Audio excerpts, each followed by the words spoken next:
Welcome to Civics in a Year, the podcast that makes civic literacy fast, accessible, and surprisingly engaging. In just 10 minutes an episode, we'll tackle one of 250 essential questions about American democracy, how it works, why it matters, and what it means for you. Whether you're a student, a teacher, or just someone who wants to better understand your country and your rights, you're in the right place. Civics in a Year is powered by the Civic Literacy Curriculum from the Center for American Civics and is produced in partnership with the School of Civic and Economic Thought and Leadership at Arizona State University.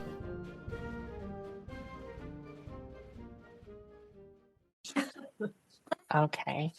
Welcome back to the Arizona nope, wrong. See, I already have to start over again. Thank you for modeling that for us, Liz. Again, there's like 10,000 things happening, so I have to remember which podcast I'm doing. Welcome back to the Civics in a Year podcast. I am so stoked for today's episode. Today's Supreme Court case, we are talking about Tinker versus Des Moines, and we actually are doing this one a little bit differently. So today we're joined by someone whose courage as a young person helped reshape the constitutional rights of millions of students around the country. Mary Beth Tinker was just 13 years old when she wore a black armband to school to protest the Vietnam War, an act that led to a suspension, a lawsuit, and ultimately a landmark Supreme Court decision. In Tinker versus Des Moines, the court famously declared that students do not shed their constitutional rights at the schoolhouse gates, setting a lasting precedent for student free speech. Since then, Mary Beth has become a lifelong advocate for youth voice and civic engagement. And I do know this because she has come to Arizona and been part of some of our civic stuff.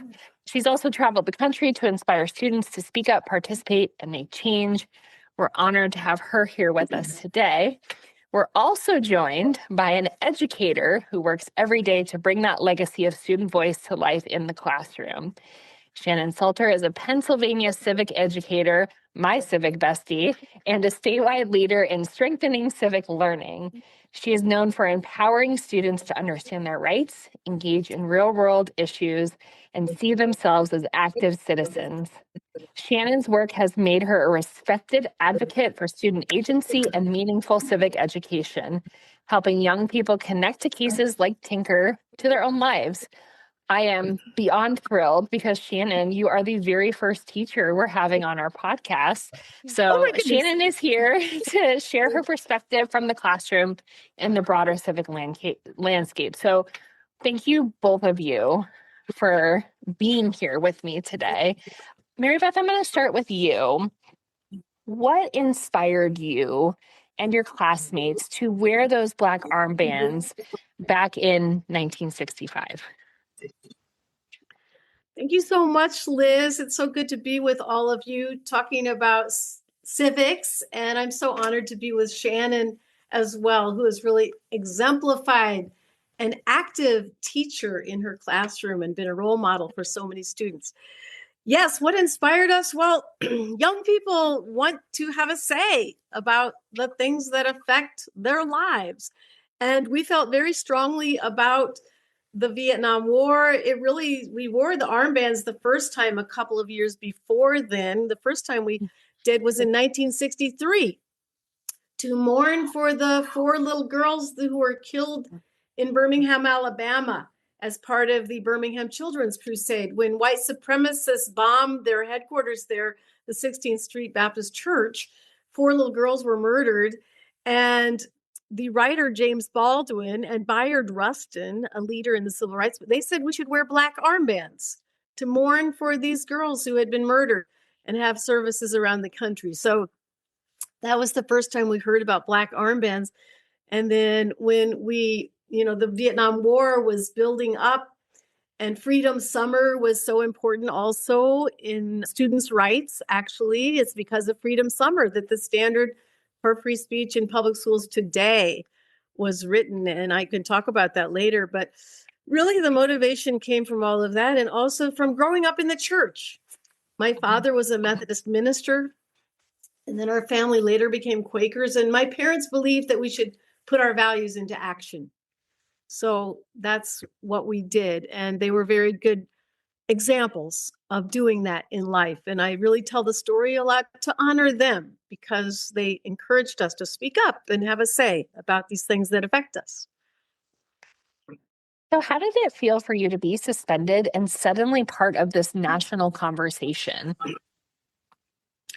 The whole experience was crazy because we were mourning for the dead in Vietnam, including the soldiers and the Vietnamese, and supporting a Christmas truce that year, 1965, that had been called for by the North Vietnamese, and Senator Robert Kennedy was supporting it. And so we heard about that.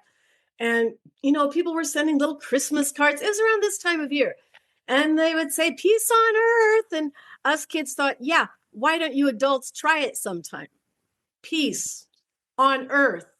And what we were seeing instead was war, war, war, constant war, like now. Young people see so much war, and so much of our resources and families have been sent to war over the years. And so we just thought we should speak up about that. And so that's how we decided to wear the black armbands again, not for the Birmingham children this time. This time it would be for the Vietnamese and for the soldiers, and to support the idea of the Christmas truce. So we had no idea that it was going to become a big deal and that we would still be talking about it, all these years later. But I did learn that that's how history is usually made, by the small actions of ordinary people. And we were so ordinary, but the whole experience was pretty crazy. Oh, for you, what stands out from your experience taking the case to the Supreme Court? Well, a lot of it had to do with life going on. And the ordinary things that we did, like, going roller skating on the weekends, and I would fight with my brother. I mean, just, we were such ordinary kids in so many ways, but it was extraordinary times like now. And these are mighty times that we're in again now. And we're seeing so many young people speaking up now. But then you've got this personal level where you worry about your grades and classes and teachers and friends and all that. But then at the same time, there are these bigger issues going on. And for us, it was really racial justice issues and the war. The war was escalating, and it's known as a war of atrocities. And we were seeing these horrible things on the news all the time, like kids see now in Gaza, and they want to do something about it. Kids naturally want to have a say about their lives. And so that's how we, came to the point of wanting to speak up about all of this. So, when the decision came down, did you at that point really grasp its long-term impact? No, I had no idea. And this was a group project. It wasn't like Mary Beth Tinker woke up one day and decided to wear a black armband. There had been 50 kids who were planning to wear the armbands. It was planned at Roosevelt High School. And there was also a group called Iowans for Peace at that time. The war was really just escalating then in 1965. But I had no idea that it was going to be such a big deal. Even when we won, I didn't realize the extent of it, and that there were these things called landmark Supreme Court cases. I knew it was important, but I didn't know that it was going to be so important. One of the first times I realized how significant it was when I was in nursing school, because I became a nurse.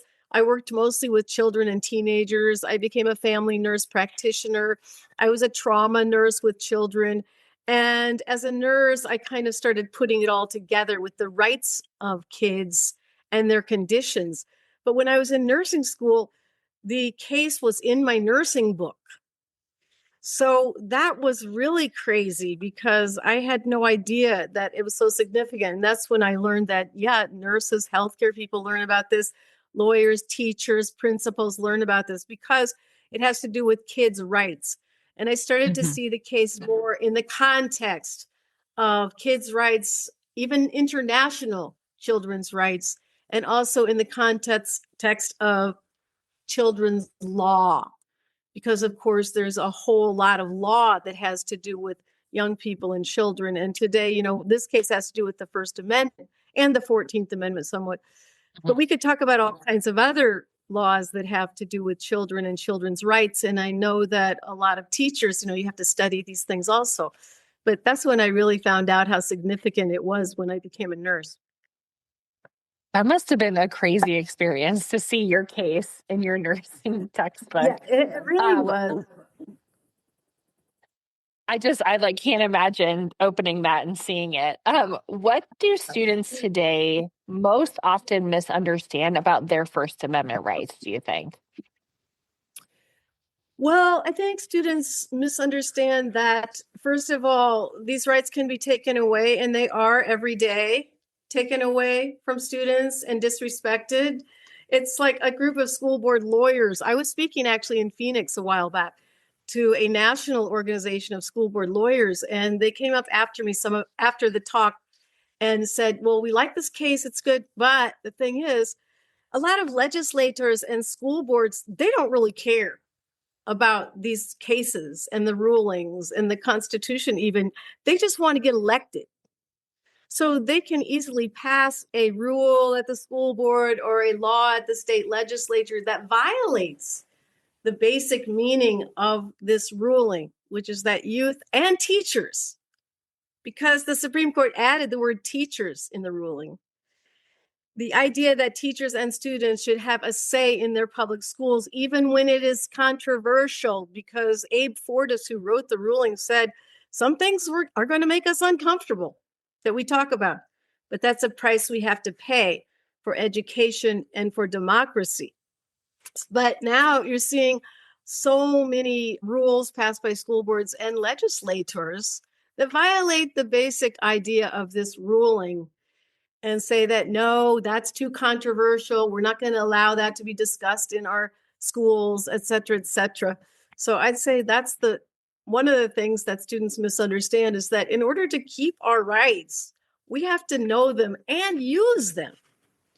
And that's one thing I admire this podcast and your work there in Arizona, and also Shannon's work in Pennsylvania, and the work of so many teachers around the country who are not only models for young people, but are doing that with their own lives, using their rights and keeping them. Yes. What advice would you give to a young person who wants to speak up for a cause? Well, I'll tell you the same thing that I was telling some students last week in Florida when I was doing a Zoom call with think of the thing that you want to speak up about. And so many students have so many issues that are affecting them. Mm-hmm. I was just talking to some students where the dress code was their main thing, but these students in Florida, they had other issues. And I said, find some students that agree with you or care about that issue also, and join up with them. Maybe you can find some adult allies and, do some research, find out who's making the policies that affect that issue. And then you can think of some creative things that you can do to speak up about that issue. Maybe you can go to the legislature. Maybe you can go to your school board, or you can have a club in school to take up, a current event that you care about. There's climate action organizations. There's organizations for LGBTQ issues. Whatever your issue is, there's probably already a group of young people working on that. So you may not have to invent a new group. Maybe you can join up with something that is already going on. I love that. So Shannon, I'm going to switch over to you because you have so much experience in the classroom. What resonates most with your students when you teach Tinker versus Des Moines as a case? Oh, well, thank you so much for inviting me to be here today. And I'm going to try to shift from the amazing fangirling I'm doing here, because this case has been such an important part of my teaching my entire career. And here's why. I think the gift of this particular case is it's about students in school. Right? It's so easy when we're teaching the fundamentals of government, the fundamentals of the court system, for students to see government and history as something that happens to them as opposed to something that happens because of them, right? The Constitution can feel like something that's, so distant from them, their lives, their experience. It's something that might come up in their life later someday. But, our students see and feel the Bill of Rights play out in their daily lives within the school building every single day. My students get searched every day when they walk into the building and have to go through metal detectors, and that, there's the Fourth Amendment showing up every time they enter the building. They live within a dress code, right? Issues of free speech related to how they're allowed to express themselves in their appearance. And then And increasingly today, they're surrounded by issues related to what they're allowed to read, what they're allowed to study, what they're allowed to discuss in class. And so, this case is a gift to us as educators. So thank you, Mary Beth, for giving us curriculum. But it's such a gift because it allows us to place your rights right in the hands of students by giving them an example that's recent, that they can put themselves in Mary Beth's shoes and her classmates' shoes, and they can see how it applies to them today, and that those experiences are not so far removed from what they're experiencing every day. Shannon, how do you see student speech issues appearing in schools today? And I'm kind of including the online world here. Sure. And that's a big one. But, but first of all, I'm going to say that, a trend that I'm loving in schools today is the increasing demand for student voice in the governance of their own daily school spaces. So increasingly, we're seeing schools allow students positions on the school board, elevating the job of student government beyond the fun things, which are also super important, but like what's the prom theme going to be, but also actually making decisions about daily procedures in their school, and to the creation of school governance councils where students join with stakeholders like educators and parents and community members and members of school board to really participate actively in decisions about what schools are going to be. So that's a place where we're seeing such tremendous growth in the opportunities for students to see that their voice can be impactful. Online speech and questions around digital citizenship are certainly keeping us on our toes by way of living our values around protecting and elevating student speech, but also carrying out that educational mission of schools that the court in Tinkler had to grapple with. How can we model and create norms, and even if necessary, enforce norms that allow us to do our work in schools and still respect all of the things that the First Amendment demands of us? And, digital conversations intrude into and permeate school spaces so easily, right? Online isn't a different place from school. And so how do we honor and help our students hone their voices, practice their voices, and still serve as those educators who are going to help them develop the norms of civil discourse so that it's effective, so that it doesn't interfere with or harm their classmates as they're doing them? How can we as teachers serve as mentors and exemplars and not censors, right? But still help our students to understand things about, not bullying and not letting bias permeate those spaces. And so, the issue of how we protect free speech and elevate it while these digital spaces are now becoming integrated in our classrooms is something that every day we're learning more about and practicing more about. And it's really important that we apply the values that come to us from our past to this new platform where speech is happening. What is a misconception that educators might have about student rights? Oh, I thought about this question a bit, and I want to say that this intersects with some of teachers' greatest fears, because speech can be messy, right? Speech can be unpredictable. And in a classroom, very often the response to a teacher's fear is control, because control feels like safety, right? Saying that things can't get out of control, things can't get scary in the classroom, issues can't become controversial, tempers can't get heated in a classroom. One way that you think you can avoid those things happening is by staying in control, locking it down, putting really strongly enforced guardrails as to what you're going to let happen in that space so that nothing scary can happen in those spaces. But the danger of that is when we're doing that, what we're modeling or what we're teaching students to be is we're teaching them to be comfortable in something that's a tremendous danger to our future democratic life, which is we're teaching them to be comfortable in places where that control is being imposed externally to them. And that's such a dangerous thing for us to be modeling for and helping with our students. So the misconception we have is that there's safety in control, when in fact there's safety in practicing giving the reins over to our students, right? And co-creating the norms that will make those spaces less scary while also being less controlled by teacher imposed design and comfort. Mm-hmm. Can you share a moment when a student voice made a real difference in your classroom or in your school? Yeah, I have a list and we only have a few minutes, but there are some great ones I want to share. And so, first of all, very early in my teaching days, I had created this, what I thought was a fabulous assignment. And it was all about students creating their perfect state, right? Leaning a little into utopia, but we were teaching social contract theory and we were teaching natural rights and what were the basic elements of a government. And so students were challenged to implement all that learning by creating their own perfect state and identifying how those things were going to happen. And this bright pair of young women came into my room early one day and said, "Miss, your assignment's terrible. You missed something important and we're going to make it better." And they spoke to me about how they needed to create two states because they wanted to create the dystopia that had fallen apart that led to the creation of the new government they wanted to create. So they wanted to show me both. And that's something that a lot of teachers might struggle with, right? A student coming to you and say, "I want to learn differently than the way that you taught me. You want me to learn, and I want to design this differently." But thankfully, the young women had learned that, my classroom was a place where I valued their voice. And so they knew it was safe to ask, even if I might say no.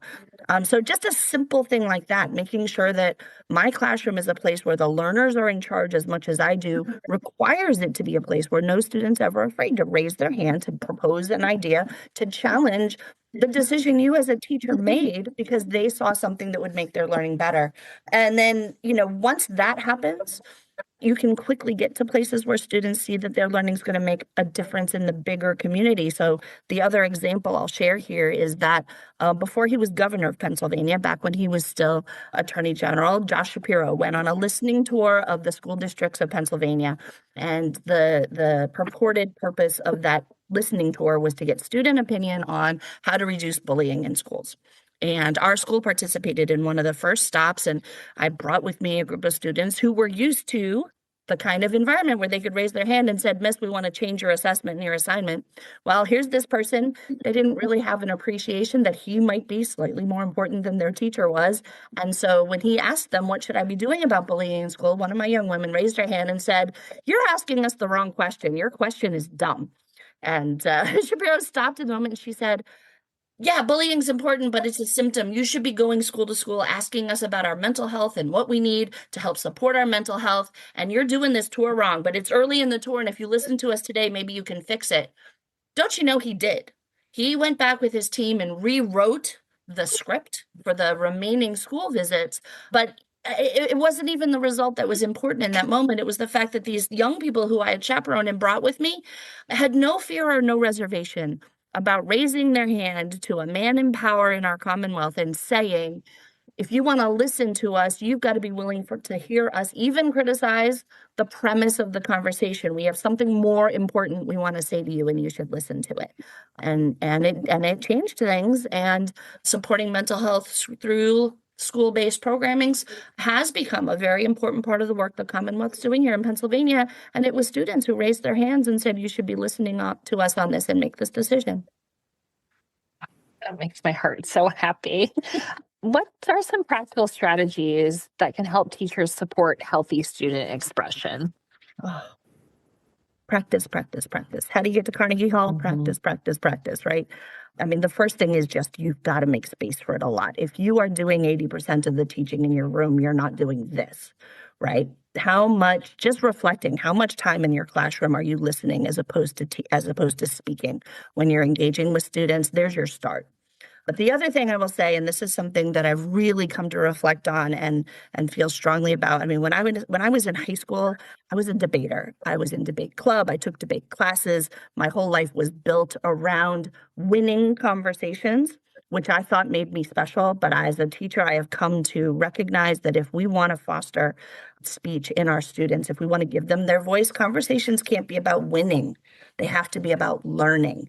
How can we model discourse in our classroom in ways where students are not engaging to solidify their previously held beliefs, but rather are engaging in conversation where everyone is expected to show up and use their voice to add to the learning of the whole community.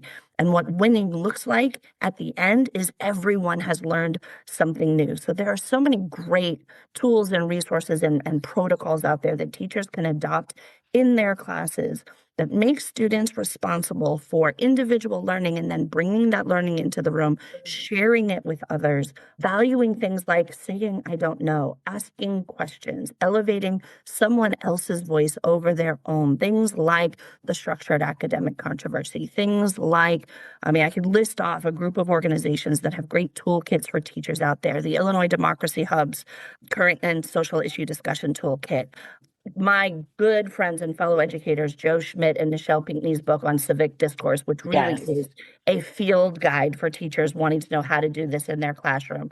Sphere Education's Getting Started with Civil Discourse resources.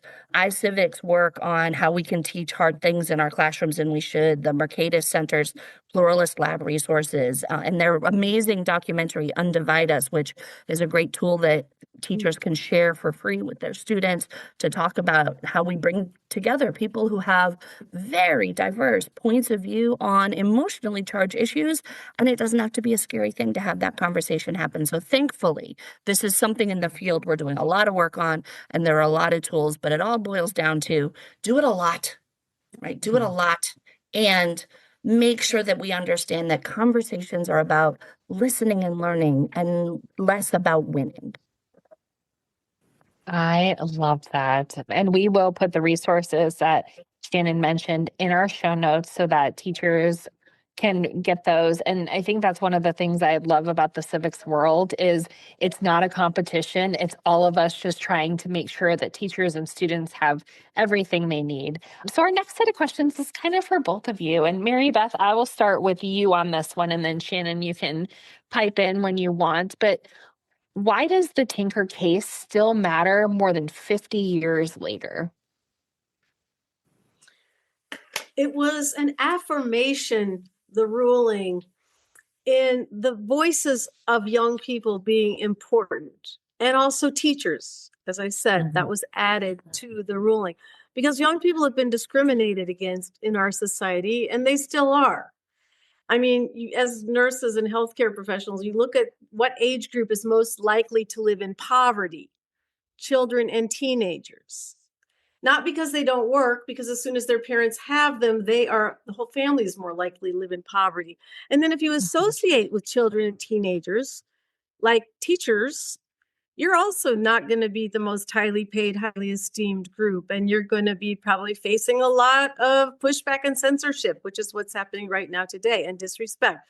So I think, that's partly the issue, is that young people just really need to improve their conditions and their status, and mental health has a lot to do with it. I'm glad you mentioned that, Shannon, because I've found out that it's really good for the health of young people, not just their physical health, but their mental health, their social health, and even their spiritual health, to speak up and advocate for their own interests. What would make my life better? What would help me?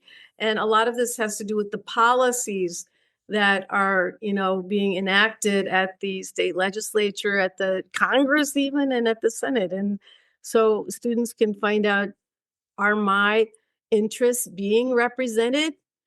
And that's really what civics about. But there's so much censorship right now. I had a teacher in North Carolina who told me recently, she's a ninth grade civics teacher. She told me, now, I'm glad you're going to talk to my students, because I was going to Zoom with, but our policy now in our district is no current events, no talk of politics or politicians. And this is a civics class.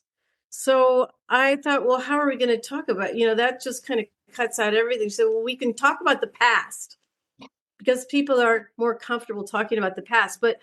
And I talked to the students then a couple weeks later and asked them, what about this policy? How do you feel about it? They said, well, we can talk about things.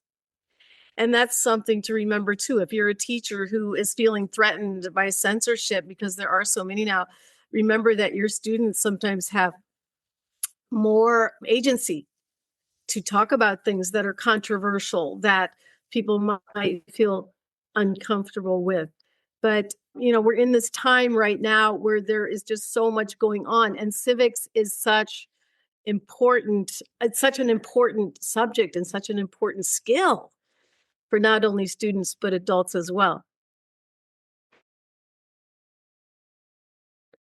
And I'll add then, so, I mean, why does it matter 50 years later? Well, why does the First Amendment matter 230 years later? I mean, it is, 50 years isn't a long time ago, but our values as a country are our values. And the only way we're going to keep those values is if we continue to practice them with every new generation that comes along, right? And if you don't, then those rights can continue to be threatened. And certainly in the area of free speech in schools, we see new threats all the time. And I think it comes back to something that Mary Beth said earlier, which is elections bring out people who win popularity by expressing popular ideas, many of which can actually violate the rights guaranteed to us by the Bill of Rights. And it is important to stay ever vigilant, right? It is important to make sure that we're constantly modeling and teaching students what these rights are so that they can't, by popular vote, be removed from our classrooms. And, we're in a moment where, again, as Mary Beth was just talking about,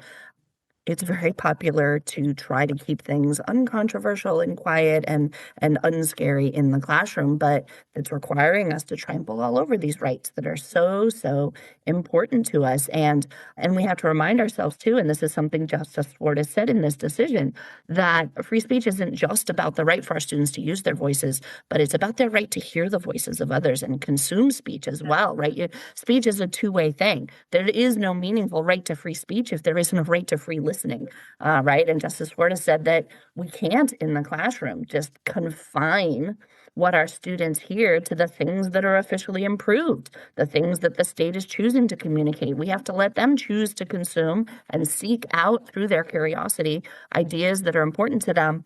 And so it couldn't be more important to continue teaching this case so that students have a solid foundation to stand upon when they want to stand up and say, but I have the right to learn and I have the right to have conversations and ask questions and seek information. And this case lets them know that those rights aren't theoretical. They've been confirmed by the institutions we put in place to tell us what do our rights really mean when they walk and talk in the real world. So glad you said that, Shannon, because the right to hear things is very important when it comes to free speech and the First Amendment. And young people need to learn that also, that there's the right to free speech, but that means you have a right to hear things that aren't always so popular. And in like civics, and iCivics has been good about this. A man named Isidore Starr, he was really good about talking about the role of teachers to model these values also. And if teachers are feeling threatened, that we could do a whole program on teachers' rights, and maybe you will do that soon. But, there's so many teachers that are speaking up for their rights. I was just reading this interesting book that I got yesterday as part of the National Council of Social Studies Conference, which was held in DC this last week. And the book is called Trouble in Censorship. It's edited by two teachers, Nadine Kayleen and Rebecca Modrock, but it's full of stories of teachers who spoke up and librarians, because school librarians are also under threat. And so there was an event there's a group called Teaching for Change. And that's where I met some of these teachers, and they have a journal actually that's associated. It's called Rethinking Schools. So those are other resources also that teachers and students can, check out as far as teachers' rights and students' rights, because they do go together usually. And I've been thinking about a lot, and I'm so glad you said it that way, that when we're having these conversations about restricting content in classrooms, restricting what can be discussed, and as you said, Mary Beth, sometimes students, it's easier to make the case for student rights than teacher rights, but it is important that we stay focused on our students. They're the reason our schools exist after all, right? We're there to focus on them. And when adults are making decisions about removing things out of their discomfort with the content that's going to be discussed, we place the rights of those adults ahead of the rights of the students, right? And we have to ask ourselves, whose rights are we there to protect? A student's right to ask questions and hear diversity of thought, diverse opinions, to seek knowledge, or our rights to be protected from some temporary discomfort, to be temporarily safe, showing us, I'm gonna wreck Ben Franklin here for a minute, but when we hide in that safety and security from things that make us uncomfortable, then we prove ourselves unworthy of that free speech right we should be protecting. Yeah, in my experience, speaking with students all over the country in all kinds of schools, I find that students are much more willing and enthusiastic about talking about controversial things. And it's adults usually who want to shut that down. And as a nurse, we feel that the most healthy thing that teenagers can do is graduate high school. And there's all kinds of research to show that kids who do that are going to be overall healthy. And so you want kids to stay in school. So in order to do that, school has to be a place where they want to be. And having some of these controversies and conversations that are real to them and not just, boring facts and figures all the time. That's part of keeping kids excited and engaged in school. I can give you an example of that. And it's such a small, everyday, mundane example. But one of my first years teaching in Allentown, where I am currently, we had a survey unit on city government. And students were going to meet all the different departments of city government, kind of do a job shadowing, learn what they do. And so we had the fire department and the police department and the Parks and Rec and so many exciting things, and the Department of Waste Management. And all I was thinking as a teacher ahead of time, I was anticipating, the kids are really going to be complaining during the garbage rotation. Like that's the one they're not going to be excited about. And I couldn't have been more wrong. When we sat down with the city manager who asked the students, and these were ninth graders, so we're talking 13-year-olds, I asked the students, what's the biggest issue in our city? And we have some big issues in Allentown. The students, 201, said, littering's getting worse. The trash on our streets is getting worse. We're embarrassed to live here. We're tired of walking out of our house and seeing trash on the ground. And it's your fault. You guys messed it up. And tell us more. They said, well, here's the thing. The city went out and bought these very expensive solar-powered trash compacting public garbage cans, which save cities lots of money in downtown areas. They reduce how frequently you got to collect the trash. I mean, they can be really great, but they're really expensive. So you can't have one on every street corner, right? You got to space them out. Well, they'd been so successful in our center city area that the Department of Waste Management had started putting them in the residential neighborhoods around downtown, which meant now they ripped out the old manual garbage cans and put one of these new trash compactors in one every 6 blocks or so, which meant that if you pulled over with, fast food wrappers in your car and you were in between the two trash compactors, it was 3 blocks in either direction to throw your trash away. And the students immediately noticed an increase in the amount of people just chucking their stuff on the ground and walking on. And again, we modeled for them, hey, these folks are here to listen to you, ask questions, be prepared, say something. And within only a couple months, the city began with the neighborhoods my students lived in and took out the solar compactors first and put the trash cans back. And the very next day when that happened, I came to school and there were students early sitting at my door. Miss, that was so cool. What else can you teach us? That taste of, I'm not just speaking to be assessed on my learning. It's not just for a grade. You invested, time in making a space for me to talk about something was important, and my words changed my neighborhood, and I want to learn more. So you're right. Giving students a place not just to speak, but see the impact of their speech makes them want to come to school the next day and do it again. Exactly. It made me think of this wonderful project called Project Citizen, which was a middle school project. I think some elementary kids were there too. I was at one of their Year of the End displays, I think in Phoenix, actually in Arizona. And it was really amazing because the kids picked projects that were relevant to them in their communities. And it was really, really important because it's a way of making them connect with civics in a real way. And like you said, at one point in one of your talks, Shannon, you were saying that it's knowledge, skills, and actions. And action, young people are so geared towards action, and some of it is right in their brain chemistry. They have more dopamine in their brain. I mean, they want to take action. They want to take a risk. And so we can help to channel that into some important, things that can help their community and their schools. There's some great places that have picked up that mantle Generation Citizen is doing great works at student-led civic impact projects. Bill of Rights Institute is now doing that with their My Impact Challenge. So there are a lot of places that are recognizing that to teach civics effectively, it can't just be about memorizing knowledge, but it's got to be about allowing students to engage and practice these civic skills. And so that is definitely helping us provide students a place to meaningfully raise their voice and see it have an impact on the people they speak with. Yes, but I saw where some school districts are stopping the practice of giving students credit for some of these engagement projects, and that it's become controversial. So all of you can see how it is in your district, but I'm all for it. I think it's really great.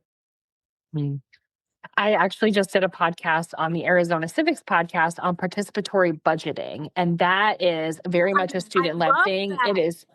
It is probably one of my favorite things I did, and I did a podcast interview with Generation Citizen too. So our show notes are just going to be overflowing for our teachers and our listeners.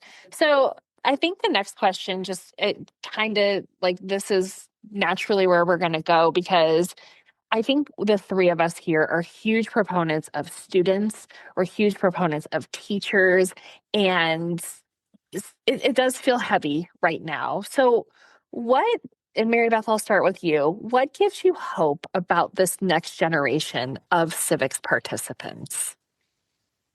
Well, I'm really glad you mentioned the podcast on the budget, because it was really great, and I listened to it and I recommend it to anybody, because students get excited if they have a say in the budget. And why shouldn't they have a say in how the funds are spent?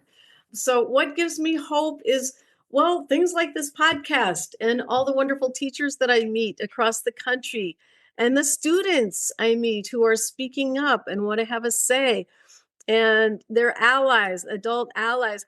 I go to Congress almost every week to speak with Congress members and senators about issues that I care about right now. It's about Gaza, Palestine. Is it controversial? Yes.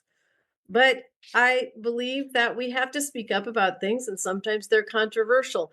And I meet so many young people there who are also speaking up, not only about that, but about all kinds of things. And so that really gives me a lot of hope. But there are occasional, we have victories sometimes. Sometimes, people are released from prison. We had this boy named Mohammed Ibrahim, who was a U.S. Florida citizen who had been in an Israeli prison for 8 months straight without charge.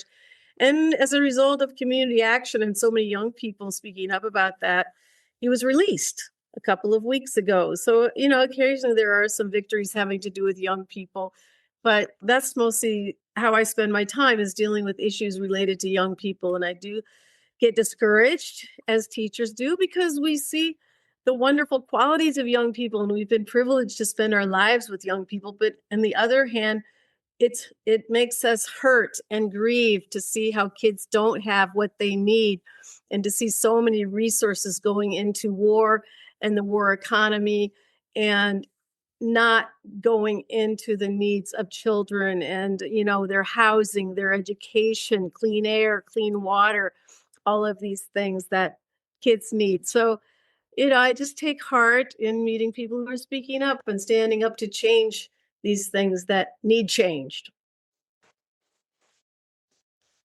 I find hope in the pushback. That might sound a bit weird for starters, but the fact is that the pushback we're seeing today, the organization of adults who are made uncomfortable or insecure by the voices of our children and by the learning that's happening in our classrooms, is because it's been succeeding, right? We have so many examples. We can go back further than Mary Beth's own example, and we can take it right through to today. We have so many examples where young people have successfully challenged us to look at the way we do things in different ways. And when we've been open to it, we've learned from it. Right. But that always means that the status quo is being challenged, that there is a new perspective that is different than the one we already have, that is successfully getting out there in the world. So whether we're talking about my own students who, when I started with voter registration drives, pushed back at me and said, registering to vote isn't enough. We've got to make elections more accessible, especially in our community in Allentown, where the majority of people who vote, young people who vote, will be the first in their family to ever cast a vote. who live in communities where English is not the first language spoken, and polling places can be intimidating. And because of my students, we partnered with the county, and now there's a student poll worker development program, and there are students on staff every single election day in every polling place in Allentown. And there are statewide organizations like PA Youth Vote, national organizations like When We All Vote that have mobilized that young person's perspective on how to increase voter engagement, and it's working. We see examples like our young poet laureate, previous poet laureate Amanda Gorman, and how passionately she used her talent to call us to and remind us of our values and inspire us to live to them. We see the people who were students at Marjorie Stoneman Douglas High School in 2018 forming March for Our Lives and challenging us to think about keeping students safe at school. Young Mary Kopenning, who wrote a letter when she was a young girl to President Obama from Flint, Michigan, and saying, please come help us. Our water's not safe. And it was a child that opened that conversation. And I could go on and on and on forever. It is not hard to find an honor roll of these students who have led our way to becoming better in our communities, better in our nation. But we have to be willing to not be afraid to do that. It's gone very well for us when we've allowed children and their voice to add their perspectives to our conversation. And so the hope I see is that the kids are still doing it, and the pushback is a sign that it's working, that it's visible, that it's effective, and people are feeling the impact of youth voice. Yeah, sometimes those youth feel discouraged, and they ask me as I speak with schools around the country, why do you think people want to put us down? And why do people want us to shut up and not speak up about things? And that kind of hurts, but I have to think about that, and I ask them, why do you think that is? And they say, well, they don't respect us, or they think we don't have the right answers. And so I think it's a really important time to lift up sort of civics and civil interaction, being respectful with each other, kind with each other, empathy with each other. When I was in nursing school, I had to write my master's thesis on caring. Caring is a really important concept, and kids get that. And I always encourage kids, I was telling them the other day, give yourself some credit, give yourself some positive messages, try to get rid of those negative messages and all that stress you feel. And if you care, give yourself some credit for that. And then I usually advise them, don't try to get off of social media a few hours a day, because there's more and more evidence showing that isn't really good for your mental health and can interfere with your sleep, which is so important for your not only physical health, but your emotional health. And there's this book, maybe some of you listening have heard of this. It's The Anxious Generation, which of course we've all been reading, but I tell the kids about it, and I was like, try to get off that social media for a little while, because that's not going to help you either. But I think, kids do want to know, why do some of these adults want to keep us quiet? And so, that it's also good to talk to them about some of the negative things that are going on out there that they think about, because they wonder about these things. And I don't want kids to be quiet. I want kids to speak up and stand up. And I like to encourage them to know that they do have allies. And some of them are their parents, some of their teachers, some of the public who is, lobbying the school board or the legislature, whatever. But there are kids and there are allies. But when kids have a voice for themselves and advocate for their own interests, it's very powerful. Like what you were saying about Mari Kopani and Flint with the lead in the water. She started speaking up, and that made it so powerful. And so young people do have some power. They just need to feel it and use it. And when they do, I ask them, how did it feel to go to the school board or to go out to that, rally, whatever? Oh, it was so great. And we got the whole policy changed in our school about hats, or, whatever it is that they're speaking up about. So yeah, it feels good for kids to do that too. And that's what we want them to feel. Yes. Mary Beth, Shannon, thank you both so much for being here and reminding us why Tinker vs. Des Moines is so much more than a court case. It's a story about courage, community, and the incredible power of young people to shape our democracy. So, as we've heard today, student voices aren't just a part of civic life, they're essential to it. Whether it's a quiet act of protest, a classroom discussion, or a push for change in their community, Tinker continues to teach us that rights are lived, not theoretical, and that students deserve space to express themselves and be heard. Children should be seen and heard.